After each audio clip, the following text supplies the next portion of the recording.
Assalamu alaikum, dear students. Today we are going to discuss women's political representation in this video. Last video में हमने पढ़ा था gender and politics. इस तरह से आगे बढ़ते हुए हम आज पढ़ेंगे women's political representation.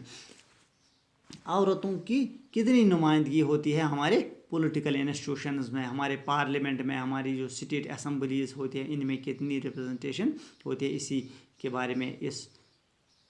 टॉपिक में आज हम इन चीज़ों को डिस्कस करते हैं. था तो ध्यान. All this is well known yet issues related to women well being और otherwise are not given adequate attention. दपान अगर पता सारी इशूज ब्रोट कन सलम खबर कि जनान हज नुमाइंदगी कम या जनान दिवान पूर मौका कुन त काम मज कि दपान थोक घरी. तो अगर वो यह सारे पता मगर तेल उकुन तवज्जो दिवान कह. This has led many feminists and women's movements to the conclusion that unless women control power their problems will not get advocate attention. तो ये वुस कि गई एजुटेशनस गई फ्रैम वीमेन जनान हजो मुख्तलिफ यमो एजेंसियों दौरान या मुख्तलिफ NGOs मुतलिक या वुमेन फोरम्स तमो मुताबिक एजुटेशन गई तक कंक्लूजन द्राव यी यूता ना जनान इन हकूक दिन यूता ना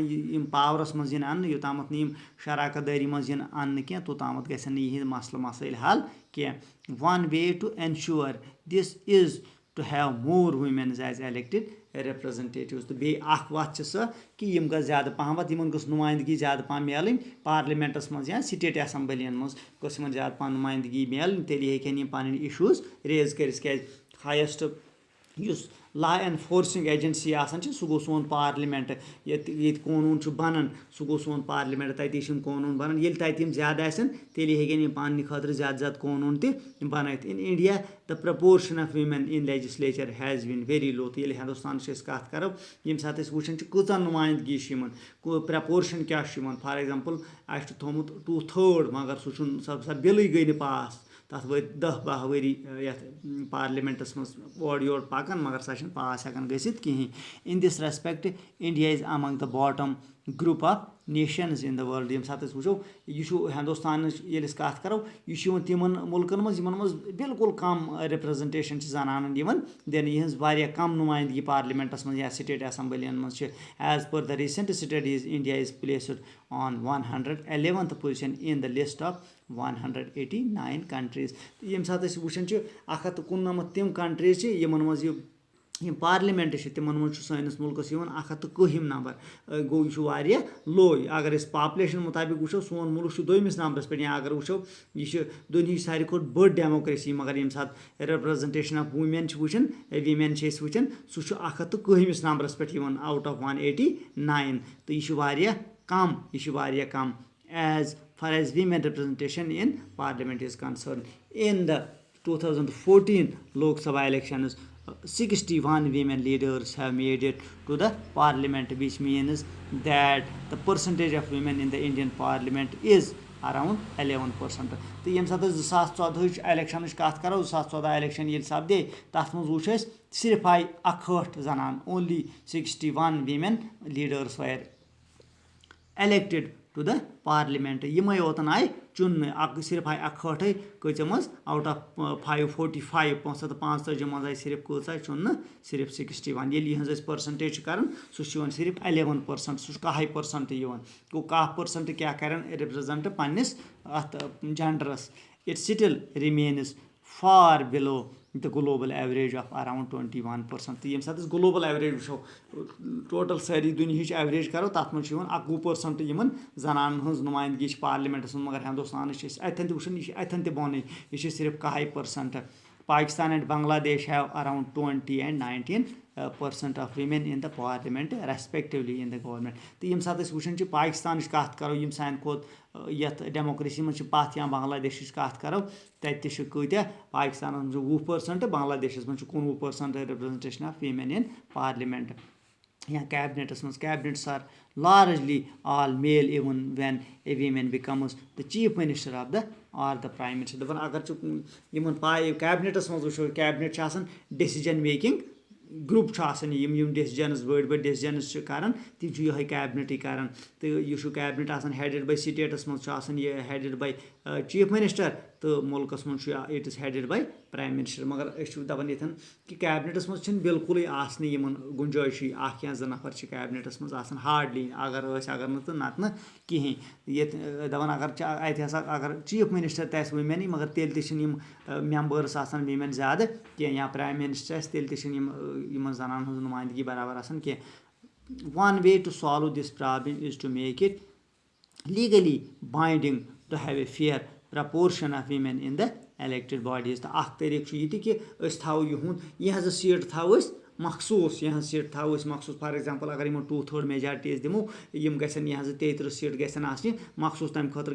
हेकुन मर्द वथ ये वन यथ मज PRI's मज ओनमुत पंचायती राज इंस्टीट्यूशंस मज चीज अनमित this is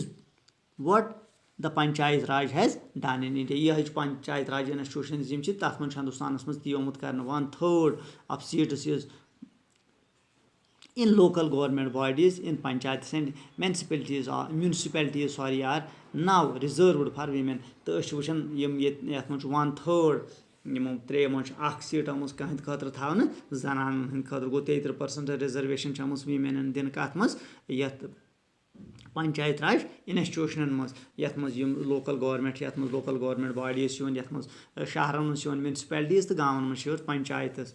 now there are more than 10 lakh elected women representatives in rural and urban local bodies तो ये वुचान लगभग 10 लाख जनान वनकन पार्टिसिपेशन कर वनकन नुमाइंद कमिक लोकल बॉडीज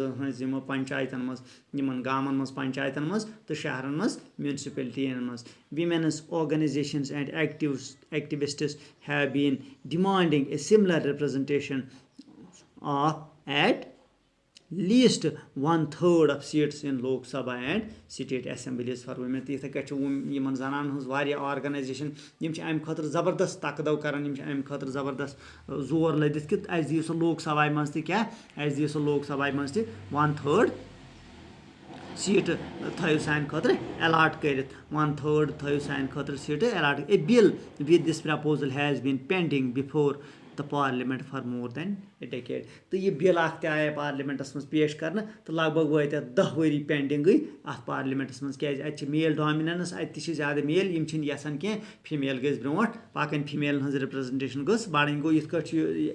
बिल तती पड़ा अत पार्लियामेंटस मज but there is no consensus over this among all the political parties the bill has not been passed तो यह इथे कह बिल क्या पान वन पॉलिटिकल पार्टियन अत पे इतफाक राय यह बिल अति इथे कह यह पत्मो 10 वरियो पे अति पड़ा ये यह पास हेकान गसित कह gender division is an example that सम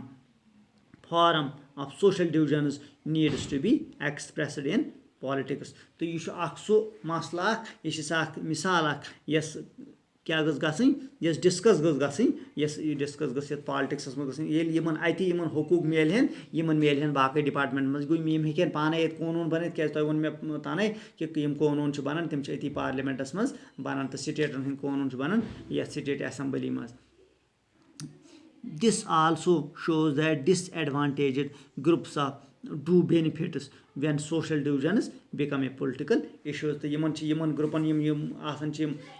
पोथ खर ग्रुप रोजमत कर वुमेन हज कत कर रोजमत पसमान यमन तेली फायदे मिलान ये इहद इश्यूज डिस्कस गन डू यू